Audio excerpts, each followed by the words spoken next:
I never didn't believe in Bigfoot. I never believed in it, didn't believe in it. I never given any thought.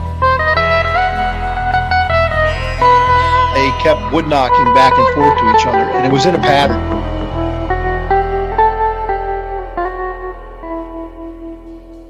Barn owls don't typically throw rocks. I come across these tracks. Sasquatch is still not on my mind.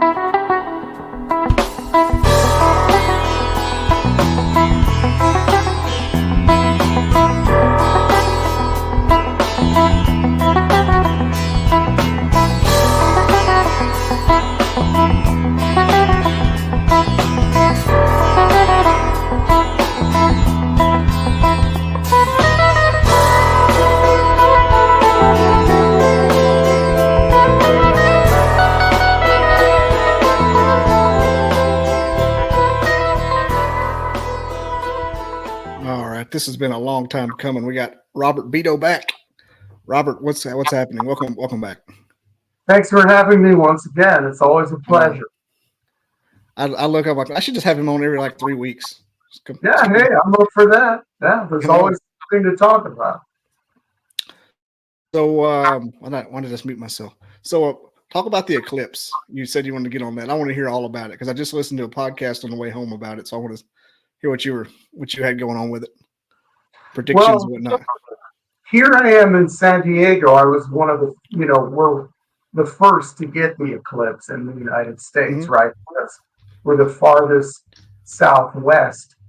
And it was only 45% here or something. It was around 50%. It was no big deal. I went to the beach and, okay, for your astute listeners, I'm near the 33rd parallel and the height of the eclipse was at 11:11 a.m.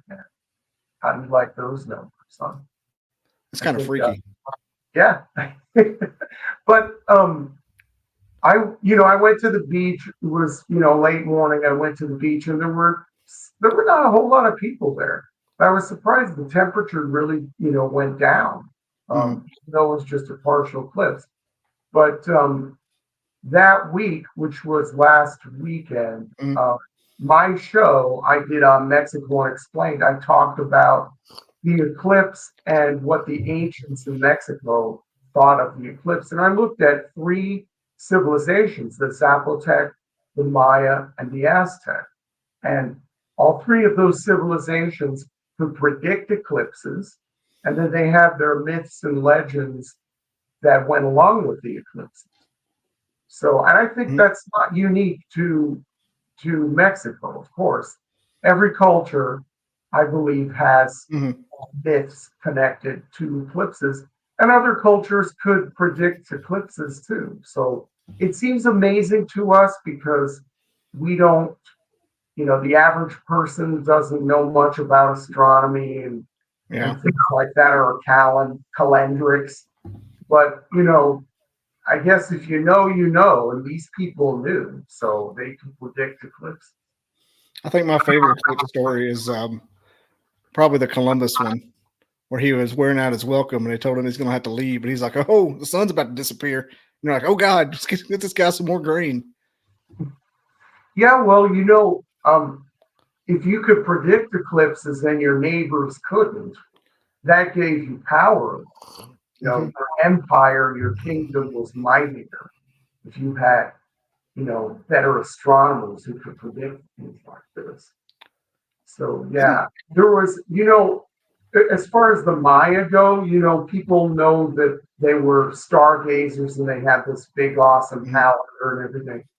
And they predicted an eclipse that would go across the Maya area on July 7th, 1991. And they were accurate.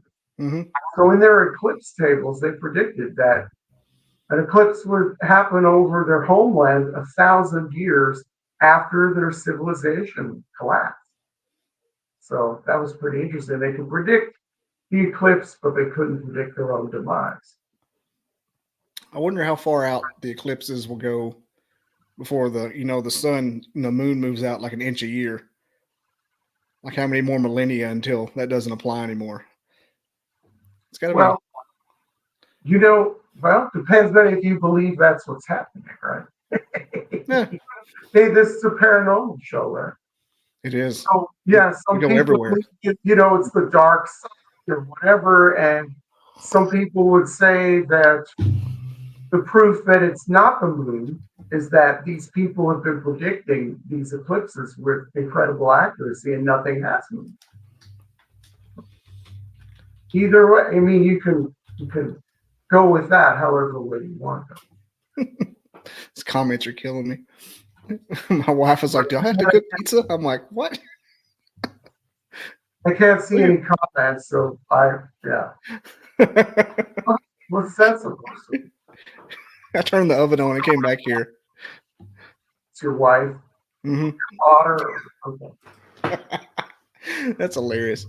And another one, I happen to listen to a lot of shows about eclipses this week, but the one in 33 AD with the correlation with the crucifixion, that's the craziest one, hands down.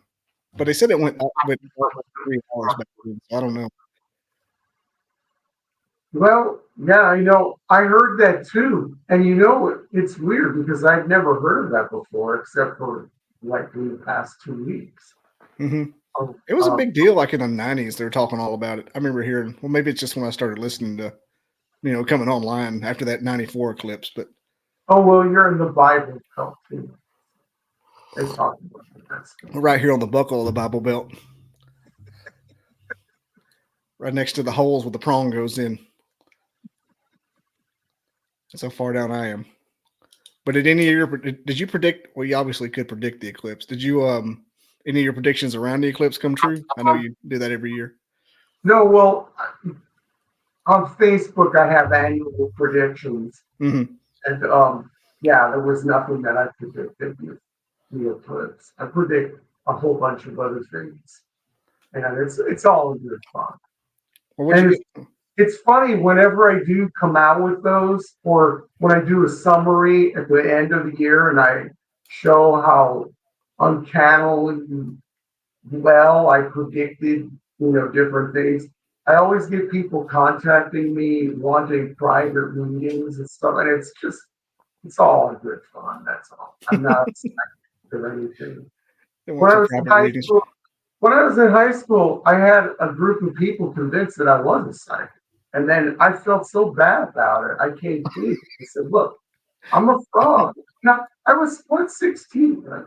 And I said, no, I'm just really observant. And because I would say, he's going to go to prom with her. And, I would be saying different things. This teacher, this is what's going to happen. And the things were coming true, but I was very observant, right? And then I said to these people, no, I'm not a psychic. I'm a fraud. I, just totally came clean. And there were 3 girls who refused to believe me. And when I called myself a fraud, they said, no, it's not your intuition. It's not your observation. It's that you're really a psychic. And that, you're saying that it's your intuition and your observation when you're really a psychic. So I was like, that taught me a long time ago that people really want to believe, that Mhm. phrase that we hear all the time in the paranormal community. I want to believe. Yeah, I think there's a predisposition with people wanting to believe. And no, I don't give readings. There was a woman from Oklahoma one time who contacted me and she said, I'm so concerned about my daughter. She's 17 and I want her to find the right man. Can you look into her future to see if she's going to find the right man? But see, what I've learned from first being a charlatan in high school from way back when, people are looking for reassurance. And I think that's what a lot of fortune tellers and psychics and stuff provide. They provide some reassurance. It's funny you mentioned that because I was going to ask about how if you had skills or you were just making educated guesses, like you were saying. It reminds me a lot of that show Psyched, where he was just really smart. I think it actually took place in San Diego. Oh, really? That's cool. Yeah. I never even heard of that. Oh man. I don't have Well, it. So. It's about 10 years old, but his stepdad was his foster dad is a detective, and he was just really smart, and he taught him how to look for signs in detective work. And so he would go to a scene and look at 4 or 5 different things. Of course, it would highlight it on the screen, and he would do like Ace Ventura does, just start rattling off what happened. Like, how'd you know that? I'm a psychic, but he never was. He was just really smart. Reminded me of that when you said that. I wonder where that did take place. I think it was San Diego. Right. Yeah, well, it's kind of funny. Yeah, like I said, people. I mean, I really could have charged people for readings and things like that. Mhm. I was like, no, it's all in good fun. Even though, one of the best things that are good at predicting is earthquakes and volcanic eruptions. Now that seems weird, but I have a special way of predicting this sort of stuff. That's almost spot on. And I can't tell you the day or the time or anything. I can tell you where the earthquake is going to be and in moderate intensity, whatever, and give you an approximate time of year. And it's an intuitive approach. And yeah, so anyway, How I do you don't know. predict? How do you predict the earthquake? Can you divulge your secrets? It's Because basically that's a big deal. well, no, you're right, but I'm a repository of facts. All these Mhm. facts coming in, and I seem to have a knack for retaining a lot of stuff. And Same. so, if I'm retaining a lot of this information, it almost becomes intuition. When you say, okay, what area didn't have an earthquake for a while? And earthquakes happen kind of in clusters, Mhm. and there are certain places where earthquakes do happen, like the Ring of Fire around the Pacific. Mhm. So then it's somewhat intuitive for me because I've gathered all the facts, and the facts are in my head somewhere. And so then I come out with a guess. Mhm. The guesses are usually right for the earthquakes and volcanoes.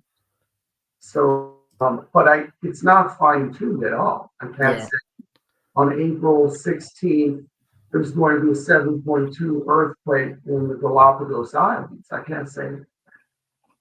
That makes sense because earthquakes just gather up a pressure, then it springs loose, and that's what causes it. So it's got to look for what hasn't had it in a long time. And then people are so wowed by that. But Mhm. then there's some things that I predict that are just beyond my own comprehension. Like I think it was 2017 where one of my predictions in the beginning of the year was Oprah will go blonde. And then later in that year, she played a witch in a movie, and she was wearing a blonde wig.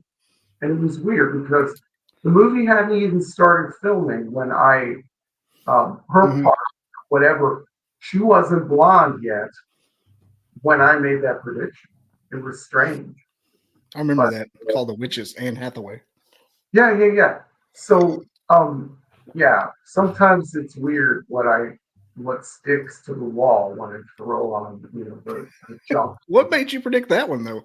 That's I have no idea. And I predicted Trump would win the presidency Mhm. in December of 2015. That was before he was even the nominee.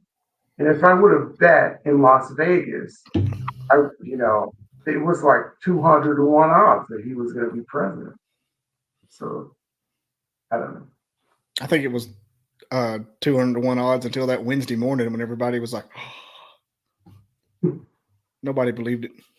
Yeah. So anyway, that's Do you the prediction stories. do you ever delve into the law of attraction, the manifestation kind of thing? Yeah, and that's been kind of weird for me too. Yeah, Mhm. it is kind of strange. Yeah, I That that's my woo woo. That's where I get into the like how am I feel like I got powers sometimes. well, don't we all have powers? Really? Mhm. I mean, it I think depends on so. how you look at things, right? Yeah. I mean, Have you heard of the CIA document they released that proved that thoughts turn into particles? No. It was it was like a big CIA classified thing from like the 60s or 70s that they proved that if you thought about something enough, it turned into an actual particle, and tulpa kind of thing happened. And that's how the science of manifestation works. I got down a rabbit hole this morning. You'd think I was doing ayahuasca or something, but I was just on TikTok. But thoughts create reality. I mean, you could even go biblical. And if you look at the Bible from a different standpoint, that it's not secular history, that these are not real people that are being talked about and stuff. And if these are states of consciousness, I am the way, the truth, and the light. There's a lot in the Bible, if you read it a certain way, that talks about the law of attraction and manifestation. And it's really interesting.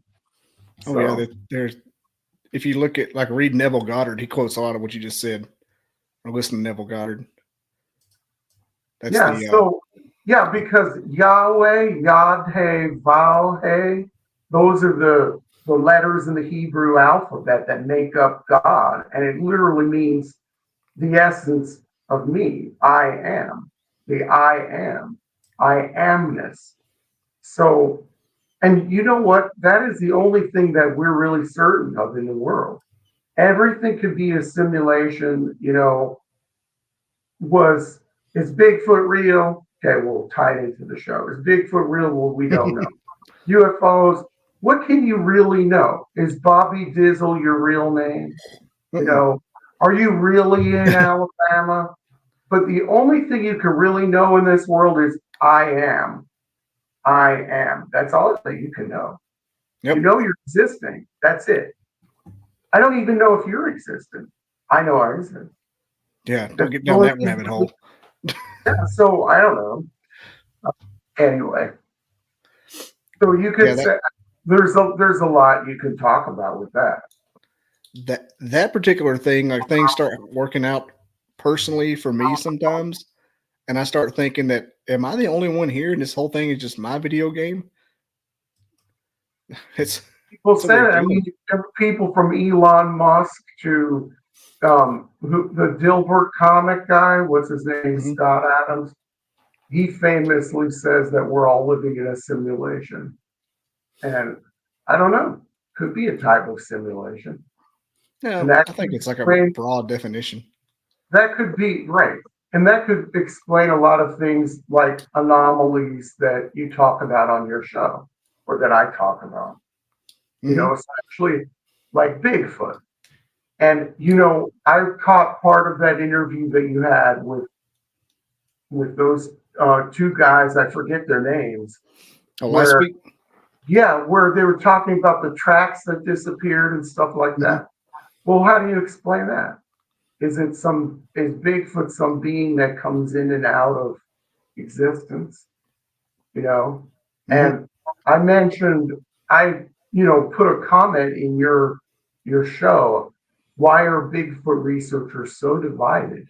Because it seems like the Bigfoot community, it's either, you got the star being people here, you got the cryptid people, it's a living, breathing animal like a bear or something. And then you have the interdimensional creature folks, and they butt heads like no other subgroup in paranormal investigations that I've seen. I like to pit them against each other. But you know what I think it is? I thought about it after I saw your show. I thought, okay, now try to answer why. And I think because a lot of Bigfoot researchers, most of them are not academics. They're ornery backwoodsmen. And ornery backwoodsmen are, they stick to their guns, they have their beliefs, and there ain't nobody going to tell them otherwise, and you know what I mean? They're very independent, a lot of them are living off the grid in the mountains and stuff like that.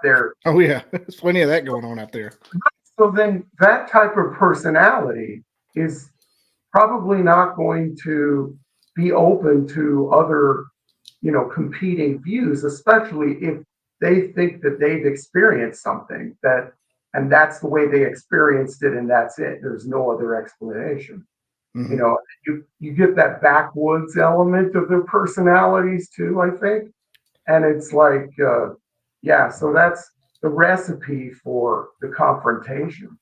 So, Oddly enough, the ornery backwoods ones are the ones that always believe in the woo. yeah, because that's what I've seen too, because they see that the tracks disappear. Yeah, that's the one that they've seen. Right. Or they know what it takes to survive Mhm. in the harsh environments or whatever. Or how to get up a mountain, and they know that an animal can't go 300 yards in a snowfield Mhm. in 10 minutes or whatever. They know that stuff. They disappear. If you took me out there, I wouldn't know that sort of detail that they would know. And then they know their land too. That's another thing. Their land like the back of their head. That's a big one.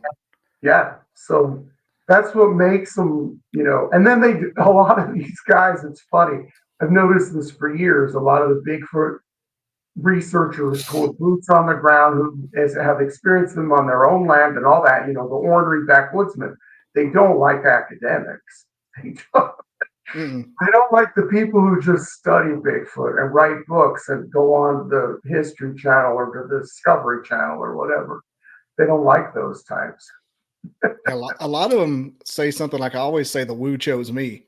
Like, it just seems to be the factor that keeps coming up from people that have the most, dare I say, legit sightings.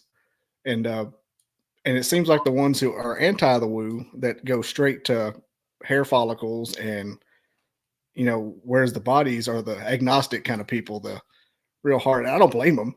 I don't blame them at all. I think it's great because I always have the anthropologist on to like eating the sorbet between a meal, between dishes, just to clean my palate out. So I like when people go, the apers, just to hear their side of the story. But I just, at this point, no bodies, no, no, the tracks disappear. Something has to happen. They've got to do something. Got to go somewhere.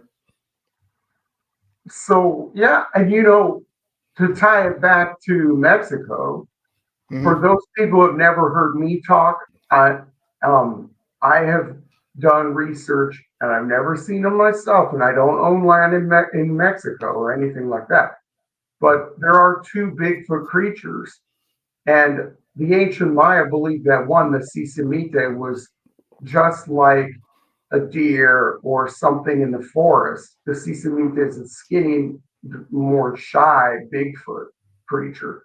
But they did believe that all creatures in the forest had magical abilities. So the Sisimite also was a magical creature in addition to being a flesh and blood creature. Yeah. And, I don't, it's funny. You said about Mexico Bigfoot. I posted a picture, on all the Bigfoot groups about you being on here, Mexico Unexplained. And somebody put the Bigfoot map from BFRO and said, there's no Bigfoot in Mexico.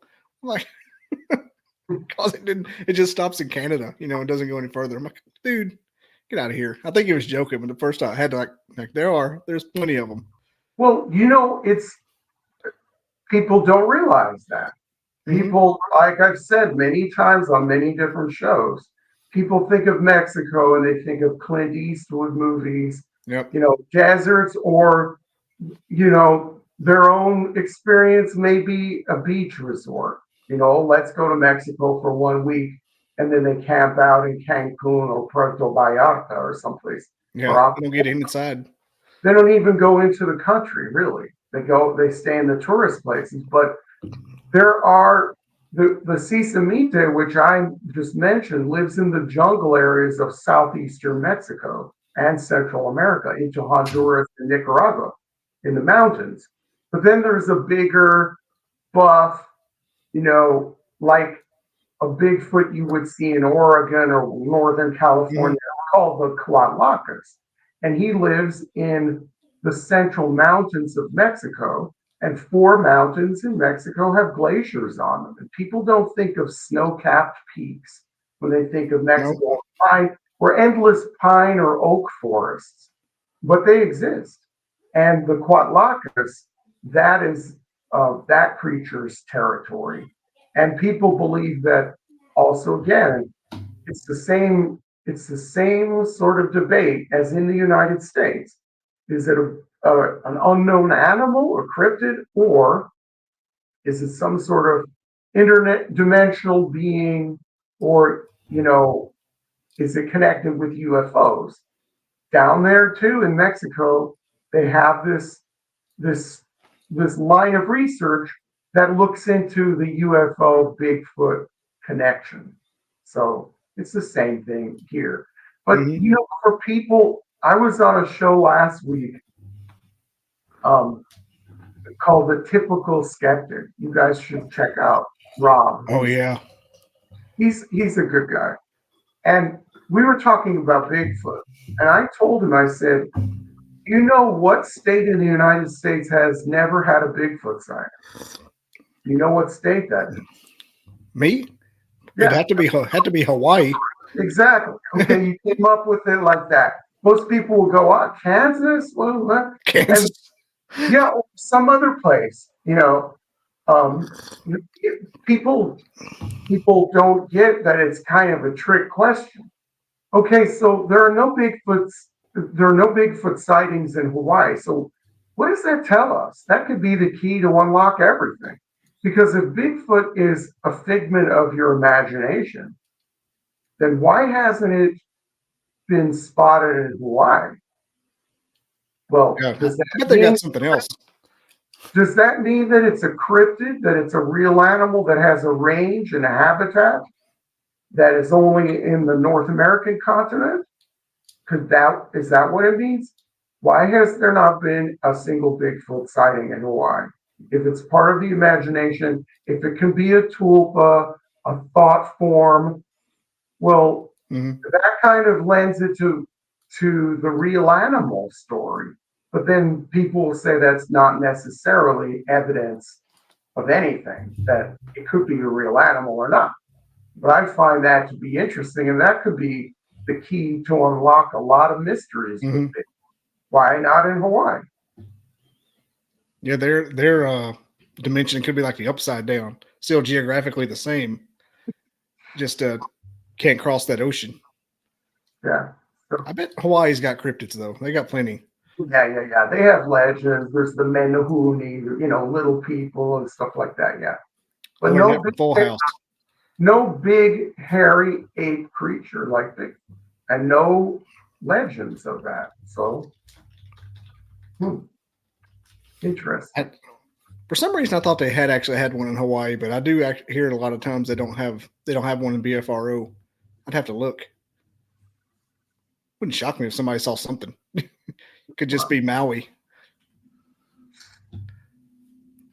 Could be but then you got it's on every continent. I don't know about Antarctica. There's nobody there to see anything on Antarctica. If Antarctica is a real continent.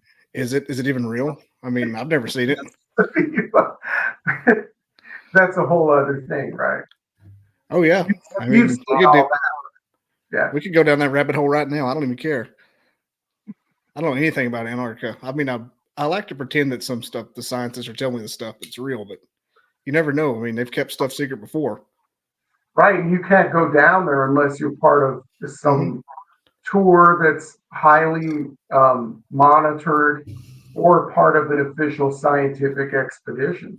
You just can't take a plane down there or even a boat on your own. And so what does that tell you right there? Yeah, like why is it roped off like some special, even though there's nothing there. And why is it so special? You can't buy land. You can't get 10 acres in Antarctica. And the whole Antarctic Treaty, I think, was in 1957 or 1958. It was the late 50s, in the height of the Cold War. What did we care at that time about the environment about preservation, all of that stuff. It seems like the whole Antarctic Treaty was under false pretenses. So I don't know. Seems like one of those, like Megatron thing, like was in the Transformers. They had him down in Antarctica, and that was the case. That was the reason they had the treaty, because they found him. He came to Earth. That's where he was frozen. I mean, it could be something not Megatron, but something similar, some kind of crazy phenomenon. People, there's theories about Nazi bases and all of that stuff. But the Third Reich is still, operating from New Schwabenland or whatever. Yeah, there's a lot of different things. It's fun to look at this stuff, isn't it? I mean, that's why we have our shows, because we just love this stuff.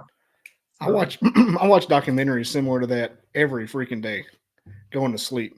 My daughter calls it watching Bigfoot, even if it's about like Nazis coming to Argentina. Can we watch Big? Because it's got that documentary feel. She's 4. She thinks they're all she thinks they're all a Bigfoot documentary. But I think that, me living where I do in Huntsville, where they brought the Nazis, I think that the Third Reich probably carried on in some form. Like, I think Germany lost, the Nazis won. The Nazis carried on. They kind of just attached like a cancer. Here they are. And plus, I don't know if it has anything to do with them, but here, they tore down all the Confederate statues or made a move or did something. But in Huntsville, they walked past 3 buildings named after Nazis to tear those statues down. Yeah. And people are like, what? I said, yeah, there's a whole complex named after Nazis. And they walk past it protesting a Confederate statue. Like, that tells you what kind of sheep they are. I thought that I came face to face with a Nazi in the jungles of Central America. Really? What year? 1998. Now, that's plausible. That person is most likely not alive right now. Okay, because that was 26 years ago. And here's the story in brief. I volunteered because I was looking into getting a PhD in anthropology with a concentration in archaeology. So I was taking some classes and I went on a volunteer dig in Belize, which was former British Honduras. And the site I was working on was called Blue Creek. And it was about a mile from the Mexican border, and it was in the deep jungle.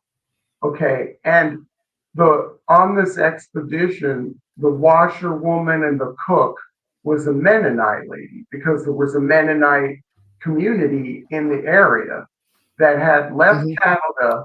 The Mennonites left Canada in the 1950s and settled in this backwater of the British Empire, British Honduras, in the middle of the jungle. They, escaped Canada. They wanted to get away. So they went down there. And so there's a little Mennonite community there. So I was traveling in this pickup truck, in the back of a pickup truck, just like back home in New Mexico. And we were picking up some laborers from the local village. They're mostly Maya people, to go to the dig. And we were going on these lumpy roads, this beat up pickup. And we passed this place that was overgrown. There was a compound recessed away from this lumpy dirt road, okay, in the jungle. It was overgrown. There was a big wall. And I said, who lives there? I said to Ricky. I remember the guy who was on the dig with us, Ricky, the local. And I said, who lives there? And he said, oh, the old German. El Alemán, the old German. And I said, oh, is he a Mennonite? And then he said, no, he came here before the Mennonites. Oh, well, okay. The Mennonites came in the mid-50s. So if he came before the Mennonites, that would place him coming at a very curious time. Oh, yeah. And then, so I said, do you ever see him? Whatever. And then he said, well, he usually goes to the Blue Creek Fair. He rarely goes out in public. Sometimes he goes to the market. And the little Mennonite community was called Blue Creek. And it looked like a piece of rural Pennsylvania in the middle of the jungle. And it was funny because all the meals that we were cooked because the cook was Mennonite. The washerwoman, like I said, was all heavy sausages and things. You know, it was like Mhm. jerks in the middle of the Central American jungle. So anyway, I went to this Blue Creek Fair, and the ladies had their pies out and all of this stuff, and I made eye contact with this old German, and he looked like he was in his late 70s, very clean cut, white hair parted on the side, very clean cut older man. He must have been late 70s, early 80s. Mhm. I made eye contact with him. I was curious about him. I didn't go up and talk to him, but to this day, 26 years later, I wonder if I looked into the eyes of a former Nazi, or did he move away to the jungle because his whole family got killed, or Mhm. in the bombing of Dresden or something like that? I don't know what the guy's story was, but it was Yeah. a little bit curious to me why that person would be there before the Mennonites, when it was even more out of the way than it was in 1998 or the 50s. So That would yeah, put I that would have would, put his birthday around World War One, yeah. which would have made him about 20 in the 40s. Ooh. So it was perfect. Yeah, I did that math. Did he have a scar? Did he have a scar? You know, no, the guy was, like I said, he was very clean cut. Mm-hmm. Um, he had white hair. He had pretty much all of his hair, white hair parted on the side. He had blue eyes. Looked like a respectable older gentleman in the middle of this jungle. Like I said, even in 1998, that place was Mm-hmm. very remote. And Yeah. the Mennonites went there in the 50s, and they brought all their farm equipment and all of this stuff. But before the Mennonites got there was just the little Maya village where we had picked up the laborers. There was nothing there. So I don't know. I wish I knew the story, and I wish what happened with that compound, because the guy is obviously gone now. Yeah. Okay. Because if he was in his late 70s, in the late 90s, Oh yeah. there's no way he's still alive. Like So 120 now. yeah, what happened to that compound? It was really overgrown, and you know, nobody didn't see. I didn't know if anyone was even living in there, but I couldn't really see beyond the walls. So What I country wonder. was that in? It was Belize, and it was. If you look on a place, the Mennonite town was called Blue Creek, and the ruins were right outside the little tiny town. And I believe they're still calling the ruins Blue Creek. And it's near the Mexican town of La Union. That was the closest other bigger town, I guess. So it's right But there on the border then. yes. Ooh. And yeah, so that was an interesting experience. I thought, I was actually participating on a Maya dig in Central America. So yeah, I wanted to get experience. That's a claim to fame there. I mean, you see something, you're like, man, what was that? And you think about it years later. And these Maya, it was interesting. The Mennonites would come into the camp, and they would, like, especially the younger kids, they would come into the camp showing us stuff that they found on their property, like intact bowls that were 1,200, 1,300 years old, sculptures, all of these different things that they were just digging up on their property. So there's still a lot, even now in 2024, there's still a lot that can be discovered down there, because it was very highly populated, 1,200, 1,500 years ago. There were a lot of people there. There were a lot of settlements. And at the top, there was a pyramid at Blue Creek. And if you Mm-hmm. climbed to the top of that pyramid, you could see that there were other buildings far off in Mexico, and also in the interior of Belize. You could see the tops of buildings and an endless sea of jungle. So there were still other ruins that they need to explore. Oh, here's the pyramid. Oh, looks like some of the mounds we have around here. Blue Creek Cave. Actually pulling up pictures of Blue Creek. Mhm. I never even, you know what? I have not been curious since then to look that up online. So that's what I do. I dig. I probably could found a picture of your friend Han somewhere on here. Once welcome to Honduras. See, funny. there's a Yeah. How funny. And then they named a courtyard in that ruins complex for a guy named Bill Welker. I can't see what's on your screen, but if you can see, there could be something called the Welker Courtyard. I don't know. look it up. Let's see. Welker Courtyard. I think so. I think that's what they were gonna.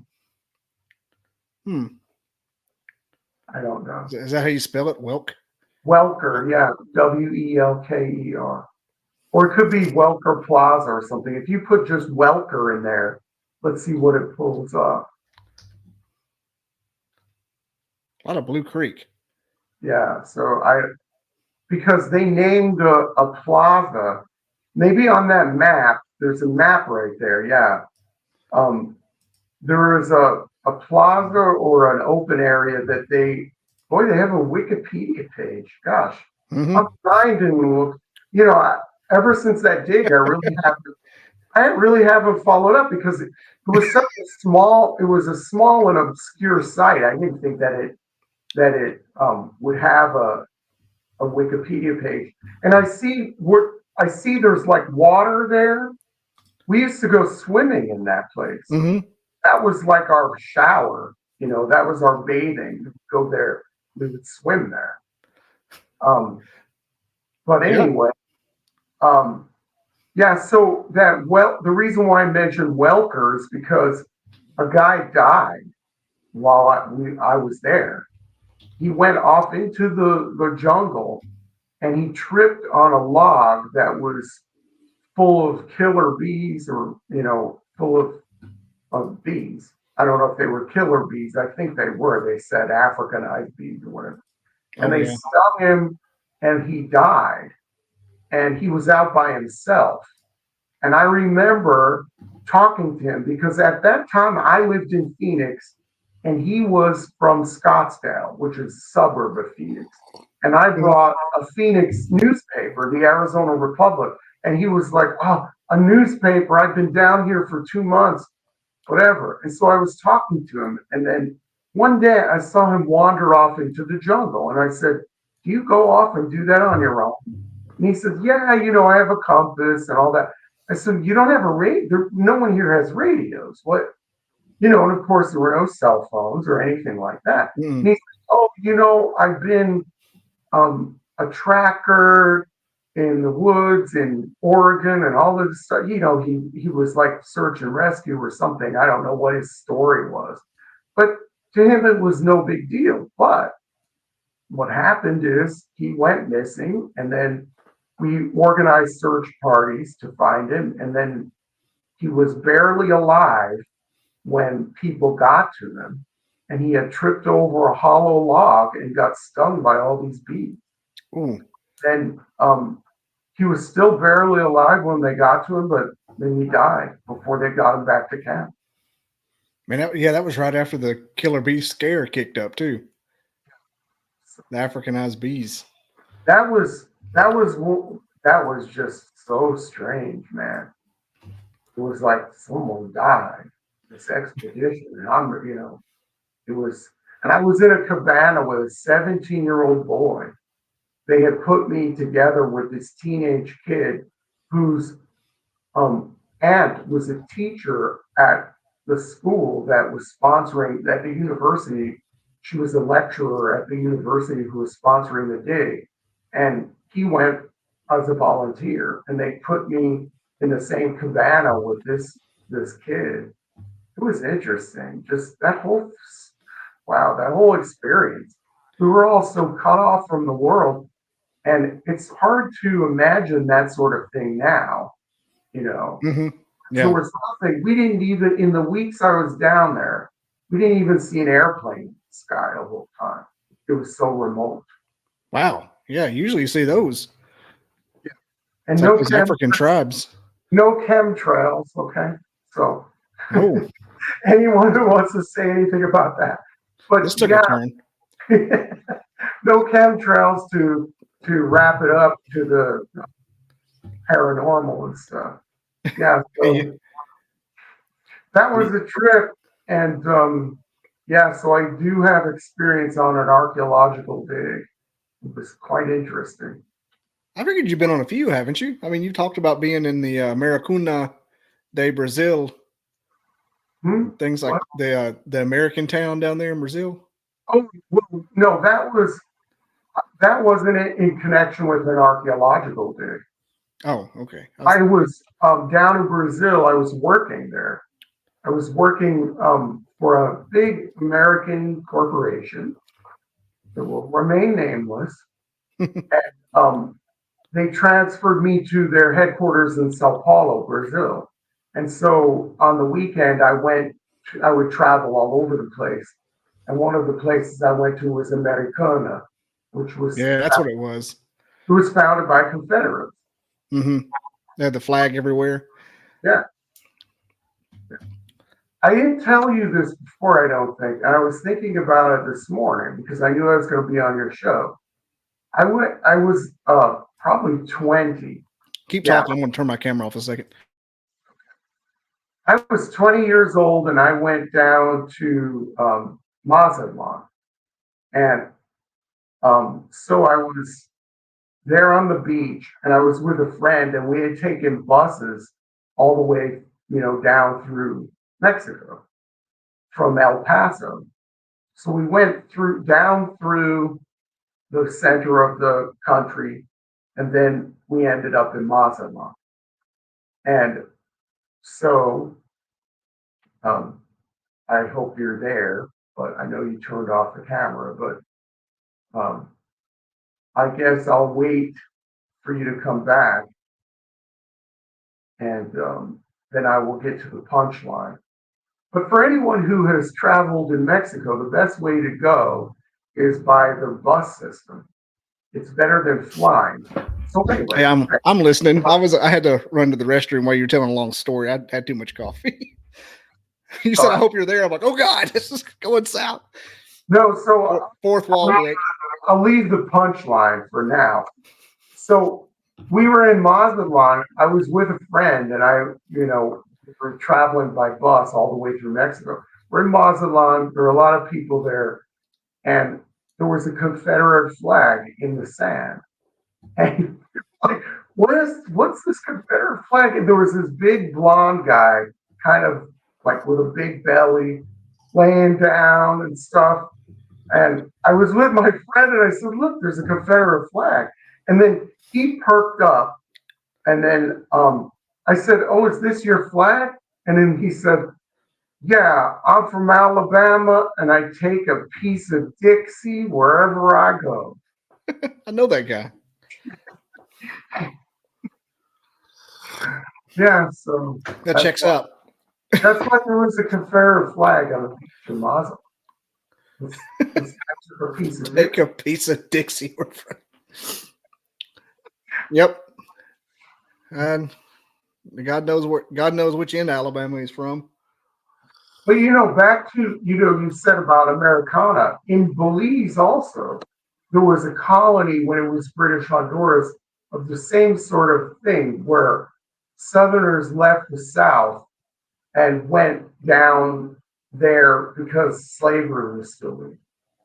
Or in the case of Belize, slavery was illegal, but they still brought their slaves in the jungle to work sugar plantations because the British government, it was a backwater. So they didn't even know what was going on, or they looked the other way. So a group of Confederates also not only went to Brazil, but they also went to British Honduras. And I went to a ruin of a sugar plantation from people. I think they were from Mississippi who settled down and started a sugar plantation. And I went through Wendell said he's my cousin. It could be your cousin too, Wendell. You're from Alabama. a little piece of Dixie, wherever. Know that. Could have been me. I don't know. I've never been there. There was a time when I was kind of like that, but Well, there's nothing wrong with being proud of it. I mean, we're told now that it's not a good thing, but you can't have any history now. What? What? You can't have any history now. No heritage. Right? Yeah. It's pretty bad, but oh well. It kind of makes me wonder, with the Americuna and what you were talking about in, what'd you say it was in Belize? Is that where it was? You just said? Americana, that city, was in the state of Sao Paulo in Brazil. But yeah, then what's the second one? That one was in Belize, which was at the time British Honduras, and they had really weird kind of boundaries that were not very well defined. And there was a sugar cane plantation that the guy from the south took his slaves and set up shop down there. I was just wondering, maybe if there was like a local African population there from that, kind of like we are in the South here. They all, you know what? Probably they probably blended in with the people there. Yeah, the coast of Belize is very black because it's Caribbean. It's on the Caribbean coast, and the British who were there doing logging mostly, they had slaves and workers from the other Caribbean colonies, like St. Vincent or Trinidad or Barbados or whatever. And so the coast of Belize is very black. Then you go into the interior and it becomes more Maya, becomes more native. And then near the north, in the northwestern part of Belize where I was, it's very Mexican. But they call themselves the Spanish Españoles. And but they're refugees from the caste wars. There were wars fought on the Yucatan Peninsula, and there were refugees from those wars in the middle of the 1900s. And then people from Mexico crossed over into British Honduras. So yeah, if you go into Western Belize, especially Northwestern, they all speak Spanish. But then the rest of the country, it's English. And then you have a couple Mennonite where they speak the older form of German. So that's why everybody wants to move to Belize now, because half of it speaks English. Yeah, I mean, it's technically the only English-speaking country in Central America. The coastal islands off the north coast of Honduras, called the Bay Islands, they speak English there because they're the same. They're escaped slaves and descendants of English pirates who live on those islands.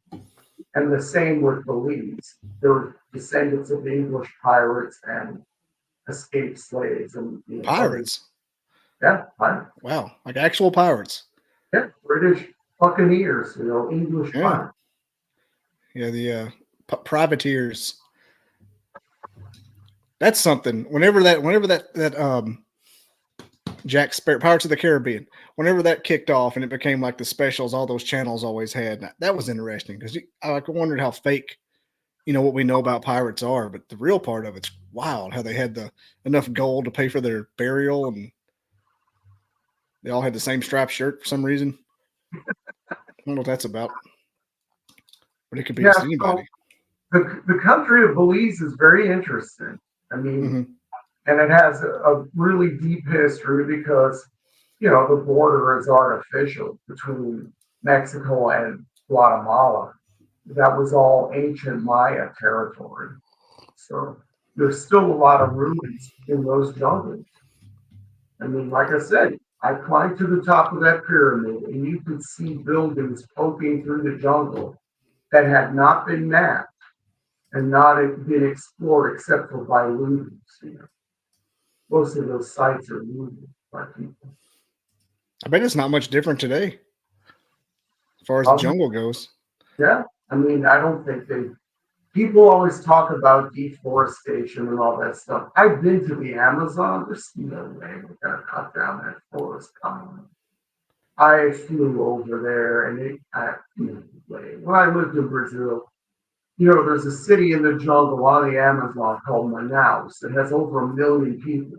And I remember, you know, I was on the plane flying down into that city, and I was like, "Where's the city?" Because it was jungle, jungle, jungle, jungle, jungle, and they tried to, you know, they tried to beat back the jungle from like engulfing the airport. It grows so fast and it's crazy. Yeah, there it is, Manaus. And then up that river right there, the river that's black, is called the Rio Negro. Okay, so the Black River, Rio Negro. I went up there, right where your cursor is, right there. Yeah, right up that river, and I went fishing for piranhas. That was fun. And then we went also. I went with like 4 people from my office in Sao Paulo. We had a long weekend because it was Brazilian Independence Day. And we went up into the jungle. And so we went fishing for piranhas in that river. And then also we went alligator hunting at night. That was I did not fire any gun. I didn't do anything like that. We went with locals who it was just bizarre. Let me tell you, they would grab they were small alligators. I guess they called them caiman. So the Cayman alligators. I think so, but that's Portuguese caiman. I don't know if it referred to a specific species or what. But yeah, we went up that Black River. They call it the Black River, Rio Negro. Amazon's wild, man. They got dolphins in there, white dolphins. I saw them, and that they call the Brazilians, the Portuguese call that river the Rio Mar, which means the river sea, because it is so wide. Like right where Manaus is, it is just crazy wide. You can barely see across it. It's just amazing. And you know, you're talking about, we were talking about academics and all this stuff. There's no way you can cut that forest down. There's, you know, fine, there's been some parts of Brazil that have been deforested, but that it's just a monster. There is no way that that entire forest is going to get cut down. It grows back. I feel like fast. Like what I know about Alabama forest, they come back in like a year and a half. Like the Smokies burned down and they can't tell it. I can't imagine something that big with all those vines and stuff. It's crazy. So yeah, that's exactly where I went. That is funny. You pulled that right up. Well, I had it pulled out like this, looking at the borders, and you said Manaus, and there it is. And I was like, what? And then if you go down to the southeast, then you go down to the biggest city in the Western Hemisphere, which is Sao Paulo. If you go down to the coast, keep going, keep going, keep going, keep down more, down more, down more, down more. Right there, Sao Paulo. Stop. Ooh. Right up there near the top. There you go. That's the biggest city in the Western Hemisphere? Yeah, now it is. It surpassed Mexico City. Yeah. That's where Mexico City was once? Whoa. Oh yeah, because it was over 20 million people. When I lived in Mexico City, it was 20 million people. And Sao Paulo was like 16 million, but now Sao Paulo has surpassed Mexico City. So, and I see somebody saying, do they have Bigfoot? As far as I know, in Brazil, there isn't a Bigfoot creature, but I haven't looked into it that much. I bet they got something. I bet they got a cryptid or two. There probably is something. I'm sure there is. I haven't heard of anything like a North American type Bigfoot. I want to know what the conquistadors thought about those piranhas. and possibly the white dolphins, but piranhas more specifically. Can you imagine just going over there and they're just coming from Borneo, Spain, and all of a sudden there's a fish the size of your hand that just destroys entire cattle? And you know what? It's true. It's not a myth, and it's not something from movies or whatever, because it's really true what happens. We would take chunks of meat and, cast the line, and then the water would bubble. It was freaky. It was just like a movie, just like you would see in a movie. That would bubble, and then you would, pull. Hopefully, you would catch a fish. I didn't catch many, but some people in my boat got really lucky with catching fish, and then they eat them. We have that for dinner that night, so you can eat them. They can't be bad. They're just like the size of a bluegill. Yeah, it was good, and then the way they prepared it and stuff, it was good. It's a good dinner. So I know the platypus was a cryptid. The kangaroo was a cryptid. big example of this is the panda bear, right? Yeah, the panda bear. Who's the first man to come back and say, I got a raccoon-looking bear over there? I'm like, what? You're crazy. Where's that sugar and spice that you're supposed to get? Yeah, so we don't know. I mean, in that jungle that you just panned out from, where Manaus was, there was that city has 1 million people, and you can only access it by air, like I did, yeah, or from the river. And 1 million people. I mean, it's right on the edge. It's right on the edge, and it's just amazing because you can go right outside that city, and you're just in endless jungle. Like when we went up the road, or we went up the road. See, I'm saying road because I'm looking at a road. We went up the river, the Rio Negro, and I said, what is north of here? And the guy said, there's nothing between here and the border with Venezuela. I was like, wow. Yeah. Endless Really not. Endless jungle. So it's like the entire United States just right in there. It's just huge. So wow. I don't feel worried about the Amazon rainforest completely disappearing because I've been there.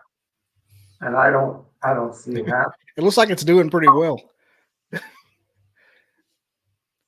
I wonder, do they have any? This is going to sound very American of me, but I wonder if they have any our chain restaurants there. Is there a Chick-fil-A in Manaus? Well, I was stuff? there a long time ago, but there were chains. Yeah. When I lived in Sao Paulo, which, like I said, it's the biggest city in Central America. When I lived in Sao Paulo, there was an Arby's that was being built on the corner of where I was living. So there were American chains there at that time. That was 1995. So I'm sure how they get stuff. Yeah, they're everywhere. We had Chick-fil-A, and it's not open on Sundays. Chick-fil-A. In Manaus. And that's Brazil, isn't it? Yeah. Man. 1 million people just out there, just chilling. Yeah. And they used to, farm rubber. That was the big industry there. And then, then the city grew from there. And then transportation along the river. So, yeah. I bet the food is amazing. Oh, my God. Yeah, it's pretty good. Anytime I get to look at anything in Central America or Mexico, I just get hungry. I know they got stuff. I can smell the torches from the screen. And then up the river a little bit, we went to the island of the injured monkeys. And basically what it was was a wildlife rehabilitation center. And so there were injured tropical animals that were there, like the orange monkeys, the golden lion tamarin, Yeah, they called it the island of the injured monkeys, but there were all different types of wildlife there. You ever looked into anything about that island off the coast of South America with all the snakes no one can go to? I can't think of what it's called, but it's I need to know more about South America. This place is like, it's the reason that Milena of Avalar was so good. Or what's the one where that kid rode the jaguar?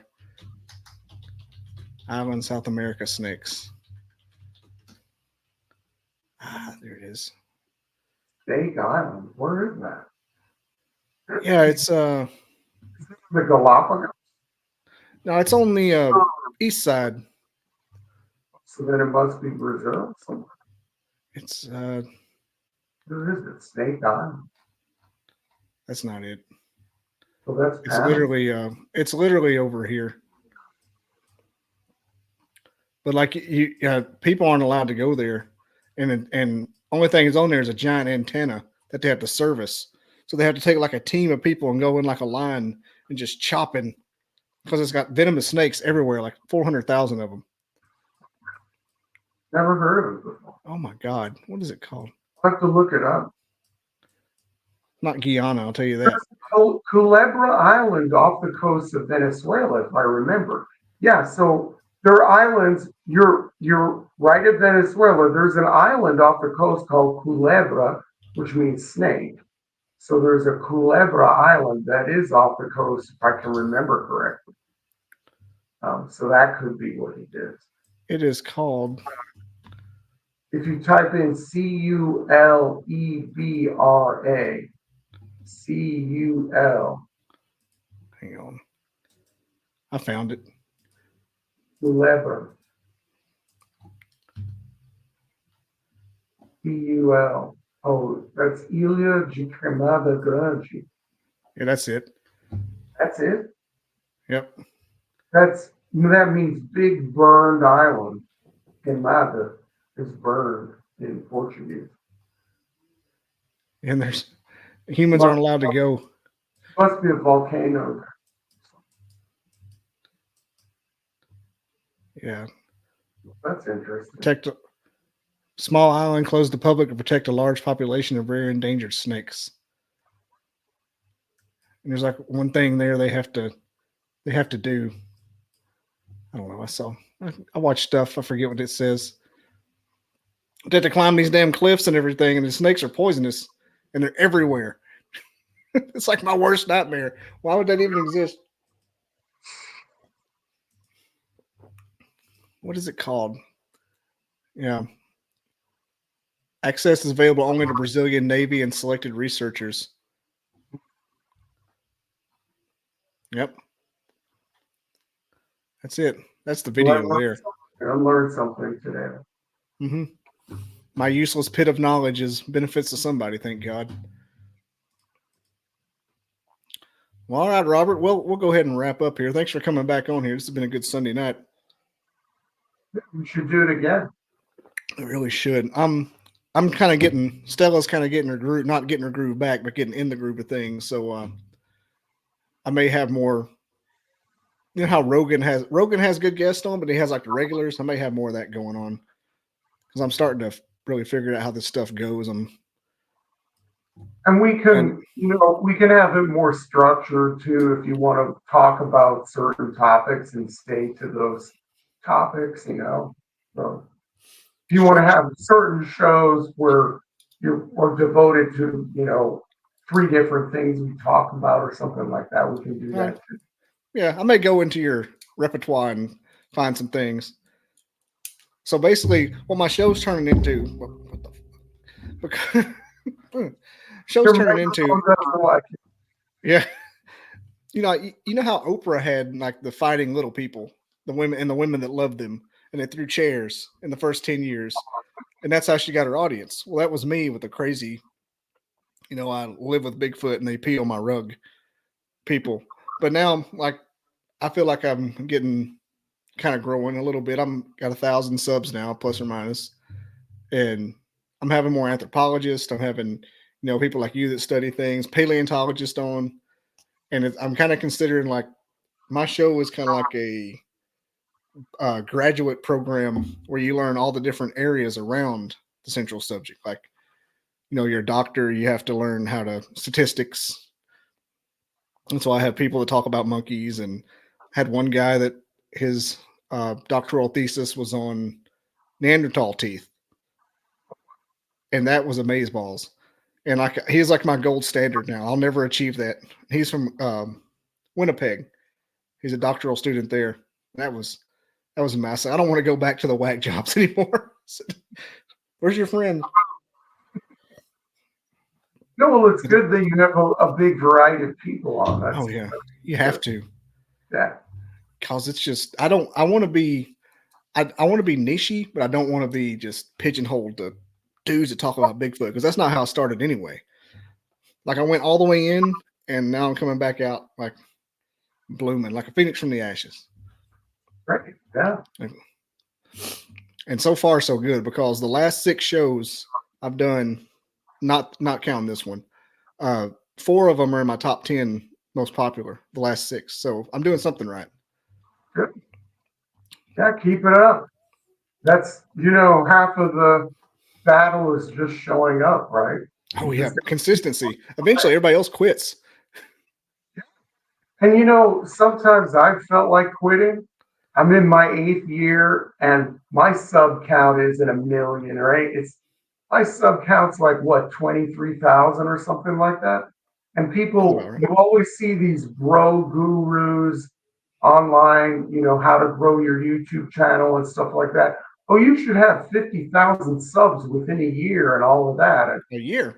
like, no, look at me. I'm doing everything that I think is right, and I'm listening to all the advice, and I'm trying my best, and I'm being consistent and everything. I have almost 1,000 shows posted. If you consider, like almost 400 long form shows and almost 600 shorts. So, according to these bro gurus, I should be, north of a couple 100,000, but it's not the case. It doesn't happen to everybody like that. And I think people give up too soon. So I think they want to be Mr. Beast, and they don't understand that if you're nichey, you're not going to get a niche. Is just that it's a niche. There's not 4 billion people in every niche, but and you know what? 21,000. And Mr. Beast has 300 people working for him. Got a team. I mean, people think, oh, Mr. Beast must have a staff of like 6 people. No, he has 300 people. I saw that on an interview. He was on an interview that I watched because I thought, well, what's his secret or whatever? But he is a tireless worker. He spends like 14 hours a day on his thing, and he has all of these people helping him. So I'm not that way. I have a business. I've owned a business for 25 years, and this is kind of a side gig. So, Lex Friedman has staff too. He's got like a careers page. Oh, yeah. So, I mean, if you can do that, great. If I could break free from my business and do this full time, I'm sure I could, double my viewership and all of that stuff. But there's only so much time I can devote to Mexico Unexplained. Yeah. My goal is to get, I've got 2 channels. One's got like 2,500. This one has almost 1,000. And I'm rebooting the other one right now. I've actually shot 2 videos to release in about 3 weeks. And I'm planning on having 2 monetized channels. And I'm going to use that to fund an agent. And, lemonade tycoon my ass to the top. That's what you need to do. And and I've toyed with that idea of getting someone representing me and stuff, but at the end of the day, I'm too cheap, I guess. Well, this is my goal. Yeah, that's good. That's good. I guess the bottom line is I don't want to spend my resources to grow the channel like the way I need it to grow. So I can't complain then, huh? Yeah, but you got that's your subscriber and base is denser than just frivolous people. Like anybody that subscribes to you subscribes because you earned it. It's not just like, oh, it's a Mr. Beast. He once farted on someone in public. subscribe. It's he has giant hamburgers. It's like this is interesting. It's me. I guess it just means more. That's what I think, because I don't go like, hey, I need 40 more people to be 1,000. Please subscribe here, and they won't ever listen to a damn thing. It doesn't matter. But the people that do click it now, because I don't try to advertise and do that, I think it just it just means more. So I tell myself, so I don't cry at night for not having any subs. Well, I'll try that too. The next time I'm feeling sad and down, I'll think that way too. Yeah. I mean, you got specialized user base. You just not just every teenage girl in America. Well, all right, Wendell. Thanks for watching. I think we're down to 3. This has been fun, though. I needed this change of pace. I haven't been doing a lot of lives lately, so I'm kind of getting back in the groove. Good. Next week, I have some Bigfoot people on again, so that'll be fun. I can have my Bigfoot cup. I'll choose a. Nice. Oh, yeah. What is Wendell? You have to be paying to get a chance to win anything. That's anything. That's a laugh, Wendell. I've got an agent I priced is like $1,200, and I could afford it just off the top of my head. I mean, I know I could because I don't have any debts right now other than my house, and I'm an IT engineer, but I don't know how. Hey, can I just spend $1,200 a month on an agent for a hobby I have in the back room? So I think if I could fund like half of it, maybe. It sounds, I would, even for 6 months, I could grow it more than fund all of it. I always call it lemonade, roller coaster tycoon in it. All right, man. Thanks for coming on. I'll let you go, and we'll go to the outro here. Your website is mexicounexplained.com, and it is in the description. Your YouTube is in the description, and anything else? Yeah, well, anybody who wants to find me can go to mexicounexplained.com, like you said.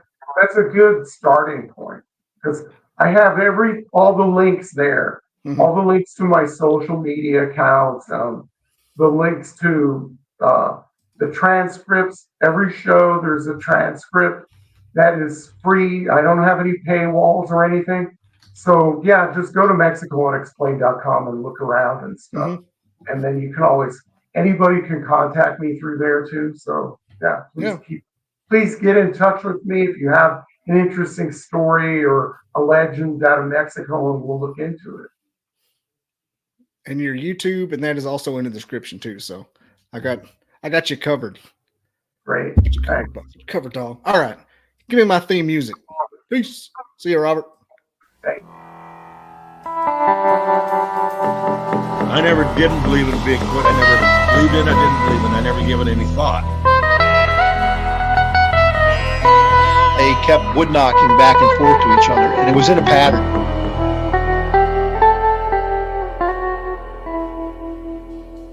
Barn owls don't typically throw rocks. I come across these tracks. Sasquatch is still not on my mind.